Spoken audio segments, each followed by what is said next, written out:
Forêt giboyeuse de l'Oise où une centaine de chasseurs ont décidé d'aider les gendarmes à repérer les incivilités commises sur leur terrain de chasse. L'initiative qui a eu l'aval des autorités suscite pourtant des critiques auprès des associations. Jonathan Moadab et Maxime de la Houplière sont allés à leur rencontre. Dans la brume d'Ancerville, village situé dans le département de l'Oise, des chasseurs partent s'assurer qu'aucune incivilité n'a été commise dans la nature. Mais aujourd'hui, ils travaillent main dans la main avec la gendarmerie dans le cadre du dispositif Chasseurs Vigilants. Alors là, vous avez l'exemple type de ce qu'un chasseur vigilant peut observer sur le terrain, un débris d'immondice qui a été mis là il y a quelques temps, et donc ça va faire partie pour nous, au niveau de l'opération Hauts-de-France propre, à nettoyer. Donc on va nettoyer toute cette partie de terrain, on va nettoyer les bordures de national numéro 1. Voilà, là ça c'est désastreux de voir ça. Ça m'exaspère, et c'est en permanence. Alors qu'il y a des déchetteries, on paye pour, et je ne vois pas pourquoi on va aller mettre des détritus comme ça dans les bois. Je ne sais pas si c'est très écologique. Ces chasseurs, qui sont formés spécialement et qui possèdent tous un casier vierge, espèrent faciliter le travail des gendarmes afin de retrouver les auteurs de ces dégradations. Ouais, je pense que c'est plus une histoire de civilité. Je vous expliquais, c'est un peu comme les voisins vigilants. On voit des incivilités, on débarrasse souvent des détritus, des immondices. Il y a un moment, bon, il faut que ça s'arrête, mais on n'a aucun moyen. Là, le fait d'avertir la gendarmerie plus vite, je pense qu'il y aura peut-être plus d'action, peut-être plus d'indices. On leur donnera peut-être plus d'indices qui permettront de choper les personnes incriminées plus vite. Mais la fondation 30 millions d'amis ne partage pas cet enthousiasme. Elle s'inquiète de la présence d'une milice armée dans les campagnes, a déposé un recours en justice pour faire annuler l'opération et éviter qu'elle ne s'étende à d'autres départements. Bonjour à tous. Dans certaines de mes vidéos, je disais que les autorités militaires se préparaient à l'éventualité d'une situation de conflit social qui pourrait se dégrader en nous conduisant vers des troubles beaucoup plus graves. Depuis quelques années, nos militaires sont amenés à s'entraîner dans des zones urbaines qui, bon, certes, sont recréées artificiellement pour l'entraînement, mais dont les bâtiments ressemblent assez étrangement aux paysages qu'on retrouve dans nos banlieues. Nos médias qui nous montraient en boucle toutes ces attaques terroristes qui avaient eu lieu en France et sur l'ordre de Daesh nous ont familiarisés avec ce climat d'insécurité. La surmédiatisation qui était faite autour de ces attaques de Daesh ne servait qu'à induire dans l'esprit des gens une peur qui permettra à notre gouvernement de légiférer sur de nouvelles lois ultra-sécuritaires qui, bien entendu, ne serviront qu'à protéger les intérêts de notre oligarchie. Il faut voir les choses à long terme, pas à court terme. Pendant qu'on débat sur le sécuritaire, les problèmes sociaux du pays sont complètement occultés. Car nos gouvernements savent très bien que nos pays ont choisi de suivre une politique économique ultralibérale qui logiquement générera des injustices sociales. Pour cacher le fait qu'ils ont perdu leur pouvoir de gouvernance, qui aujourd'hui est tombé entre les mains des puissances de l'argent, c'est-à-dire de nos oligarchies, nos chers gouvernements légifèrent sur des mesurettes sécuritaires pour se donner un semblant de légitimité auprès de leur peuple. Parce que leur pouvoir, ils l'ont pratiquement perdu. Ce sont nos oligarchies, surtout l'Union économique européenne, qui décident de la politique économique à suivre. Donc, faire des élections présidentielles, c'est vraiment se moquer des peuples. Parce que ces présidents sont devenus des sortes de gouverneurs en Europe. Puisque le grand président, c'est à Bruxelles qu'il légifère. Notre réseau médiatique exploite les attaques terroristes de Daesh pour ensuite mettre en avant le danger islamiste qui menace le bien fondé de nos démocraties. On fabrique ainsi le bouc émissaire vers lequel on va orienter le mécontentement populaire. Et pour renforcer cette impression de danger, nos hommes politiques qui ne développent plus de programme social vont occuper les plateaux de télévision pour discuter de cette menace islamiste. Et tout en sachant que le vrai problème en France ne repose pas sur une menace islamiste, mais sur le développement d'un libéralisme économique qui accroît toutes les inégalités sociales dans le pays. Donc nos hommes politiques vont faire mine de s'intéresser au bien du peuple en nous faisant croire qu'en légiférant sur plus de sécuritaire, on apporte quelque chose d'important au pays, alors qu'en réalité, on est en train de nous détourner des vrais problèmes sociaux du pays. Hein. C'est des mesurettes qui sont là pour cacher le désastre économique qui est né depuis 2008 par la crise économique. Hein. Aujourd'hui, l'oligarchie financière qui influence la politique intérieure du pays oriente donc, grâce à son puissant réseau médiatique, hein, le mécontentement populaire vers la communauté musulmane. Hein. Bah, pris en otage par cette surmédiatisation outrancière, hein, nos hommes politiques et notre gouvernement commencent à donner de nouvelles instructions à son armée hein, pour qu'elle vienne s'entraîner dans des zones urbaines. Hein, et de préférence des zones qui ressemblent étrangement à ce qu'on retrouve dans les banlieues. Bah, aujourd'hui, oui, ça, vous avez compris qu'en réalité, pour qu'il n'y ait pas de révolte populaire, on choisit, du moins on médiatise le danger islamiste hein, pour que les gens aient peur du musulman en général et de l'islam, du moins du musulman en particulier, de l'islam en général. Hein. Aujourd'hui, on aurait passé un nouveau cap dans l'Oise, hein, car dans ce département, des comités de chasseurs, hein, c'est-à-dire des milices d'extrême droite, hein, pour moi, hein, pour être surtout plus précis, auraient signé avec la gendarmerie et la préfecture une convention qui les associe désormais aux forces de l'ordre. Quand je dis des comités de chasseurs auraient signé, non, c'est le préfet et la gendarmerie qui a décidé cela, oui. Ces chasseurs vigilants auront pour mission de surveiller les forêts et faire remonter toute information utile. Et comme le précise M. François Brémond, commandant du groupement de gendarmerie de l'Oise, hein, interrogé par le courrier Picard, hein, ce qui compte, en fait, c'est le maillage du territoire, hein, car les chasseurs arpentent des zones rurales ou boisées qui ne sont pas fréquentées quotidiennement, hein, surtout par la gendarmerie. Hein. Bah, pour assurer la population, le préfet et la gendarmerie précisent qu'il n'est pas question de sélectionner n'importe quel individu. Hein. Le chasseur devra avoir un casier judiciaire vierge hein, et être enregistré dans une base de données de sécurité publique. Hein. De plus, leur rôle restera cantonné à faire remonter des informations utiles, comme la présence de dépôts de gravats, de déchets verts ou de voitures incendiées. Hein. Ça, c'est pour l'instant.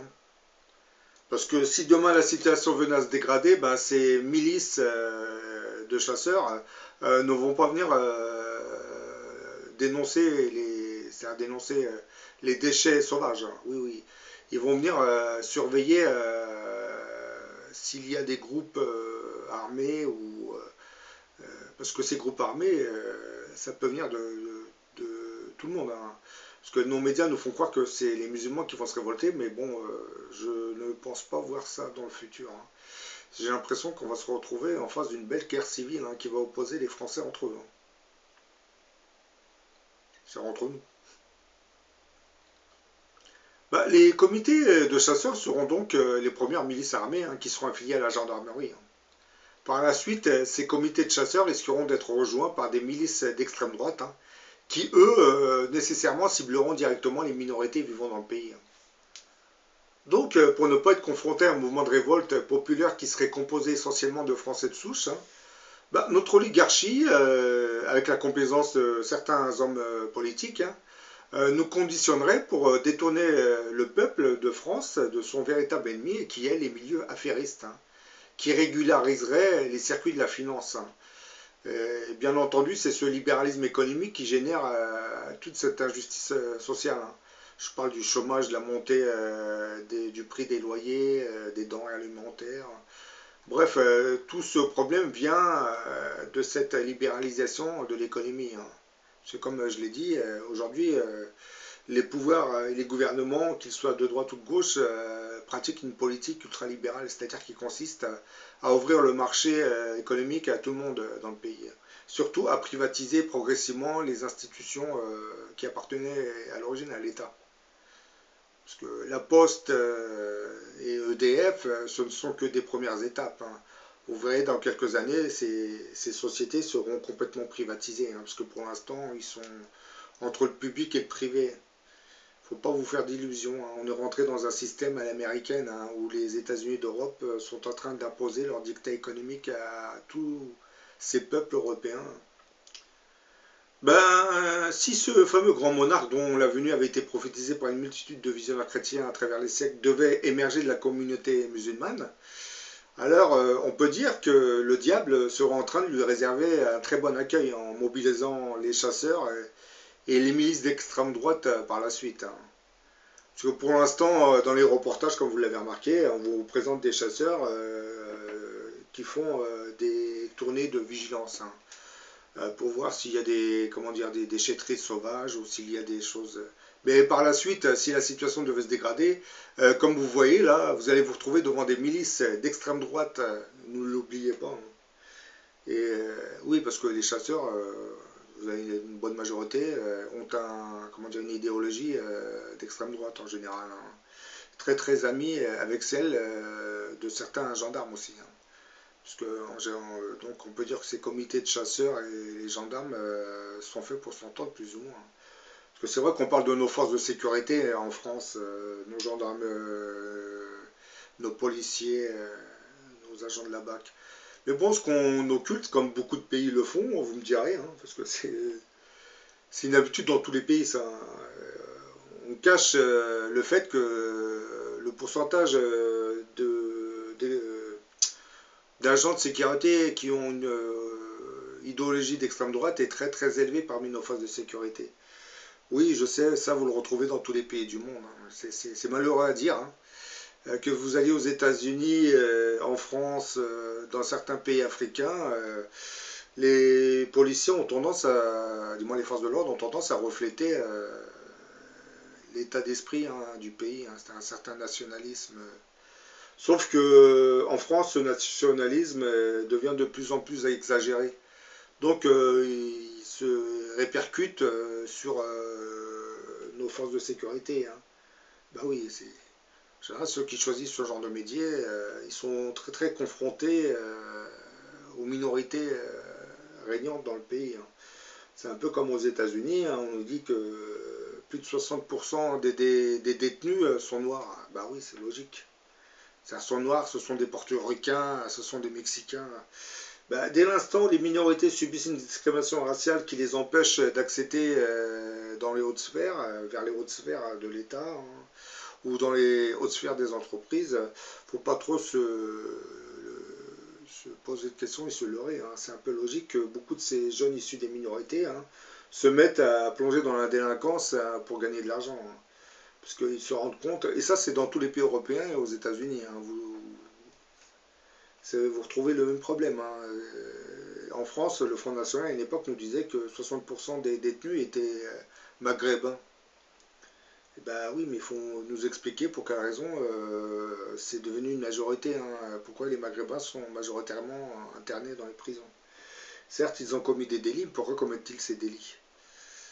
Bon, à cela, j'ai déjà dit dans une vidéo, il y a beaucoup de facteurs qui entrent en compte, hein, mais c'est surtout la discrimination raciale, hein, dont ils sont victimes, hein, qui les pousse à agir de la sorte, hein, parce que comme ils sont discriminés un peu partout, hein, dans les logements, dans le travail, et puis les attentats de Daesh n'arrangent pas les choses, hein, ils aggravent au contraire la situation, hein, donc la délinquance ne fera qu'augmenter dans ce genre de conditions, hein. On n'est plus dans des sociétés morales, hein. C'est vraiment la loi du plus fort, hein. C'est le plus riche qui a ses richesses va imposer son dictat via le réseau médiatique, hein, à tout un peuple. Bah, aux États-Unis, c'est encore plus flagrant, hein, parce que les médias ont abruti complètement le peuple américain, hein. Ils ne savent même pas comment fonctionne leur économie, ils ne savent même pas que la Banque fédérale, c'est une banque privée. Parce que ceux qui ont créé cette banque privée ont mis fédéral pour tromper l'opinion, hein. Bah oui, fédéral, ça fait un peu banque d'État. Alors qu'en réalité, c'est une banque privée. Lorsque le gouvernement américain contracte un crédit pour se lancer dans un projet, il va contracter un crédit auprès de la banque fédérale, c'est-à-dire à une banque privée. Et celle-ci va lui octroyer le crédit en lui donnant, c'est-à-dire elle va accepter contre des intérêts assez élevés, hein. Et je pense qu'aux États-Unis, comme en France, actuellement, l'impôt sur le revenu est fait juste pour payer les intérêts de cette dette, hein, contractée par nos gouvernements, hein, qui, au lieu de demander des crédits à leur ancienne banque centrale, qui appartenaient alors à l'État, aujourd'hui sont obligés de passer par la filière des banques privées. Et comme vous le savez, une banque privée, c'est une banque commerciale. Donc lorsque vous lui demandez un crédit, elle vous le prête, mais avec un taux d'intérêt assez élevé quand même. Et bon, l'impôt sur le revenu, que ce soit en Europe ou aux États-Unis, ben, sert à payer ces intérêts hein, que nos gouvernements contractent, parce qu'il faut bien payer les fonctionnaires, il faut bien payer nos pompiers, il faut bien payer nos enseignants. Comme l'argent rentre beaucoup moins dans les caisses, donc il faut contracter des crédits hein, pour pouvoir payer cela. Bon, en France, comme aux États-Unis, le budget le budget de l'armée est assez conséquent, donc vous avez quand même une partie de l'argent des impôts qui va dans le budget de l'armée. Et que fait notre armée? Ben, une partie de notre armée est positionnée dans certains pays africains. Pourquoi? Ben, pour soutenir les dictateurs africains. Et surtout pour protéger les multinationales françaises qui vont là-bas pour piller les richesses de ces pays. Oui, on tourne autour de la même chose. Hein. Bon, je vous dis à la prochaine pour une autre vidéo, hein. Mais là, comme vous voyez sur la vidéo, vous voyez bien un groupe de chasseurs qui avance. Hein. Bon, essayez de vous projeter dans le futur, et imaginez que ça devienne des milices avec des uniformes. Eh oui, c'est effrayant quand même. Hein. Bon, je vous dis à la prochaine pour une autre vidéo.